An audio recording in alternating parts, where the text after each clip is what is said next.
Petroleum मसनूआत फिर से महंगी करने पर हुक्मरान इत्तेहाद में इख्तलाफ पैदा हो गया। वफाकी काबीना में वज़रा ने खुलकर तहफ़्फ़ुज़ात का इजहार किया।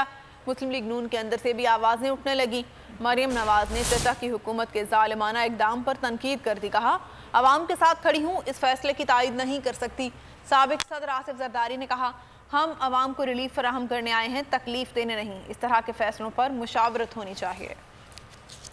इजाफा अवाम के तेवर देखकर हुक्मरान इत्तेहाद घबरा गया, तशवीश खुलकर जाहिर कर दी। काबीना इजलास में वज़रा ने वजीर खजाना से कहा, मिफ्ता साहब ये आपने क्या किया? खुर्शीद शाह बोले, आदमी मंडी में तेल $90 से भी नीचे आ गया। रियाज पीरजादा ने कहा, ऐसे फैसलों के बाद इमरान खान को हमारे खिलाफ तहरीक चलाने की जरूरत नहीं। MQM और बाप के वज़रा ने भी इजाफा वापस लेने का मुतालबा कर दिया। पेट्रोलियम मसनूआत की कीमतों में इजाफे पर खुद नून लीग के अंदर भी आवाजें उठने लगी। मरियम नवाज ने ट्विटर पर चचा की हुकूमत के जालिमाना इक़दाम की मुखालिफत कर दी। मरियम नवाज ने ट्विटर पर कहा, अवाम के साथ खड़ी हूँ, ऐसे फैसले की तायद नहीं कर सकती। मरियम नवाज ने ट्विटर पर लिखा, मियाँ साहब यानी नवाज शरीफ ने इस फैसले की सख्त मुखालिफत की और मीटिंग छोड़कर चले गए। आसिफ जरदारी ने भी पेट्रोलियम मसनूआत की कीमतों में इजाफे पर इजहार तशवीश किया। पीपल्स पार्टी के ट्विटर अकाउंट के मुताबिक साबिक सदर ने कहा, हम सब इस हुकूमत में अवाम को रिलीफ देने आए हैं, तकलीफ देने नहीं आए। अवामी रिलीफ ही अव्वलीन तरजीह होनी चाहिए। इस तरह के फैसलों पर मुशावरत की जानी चाहिए।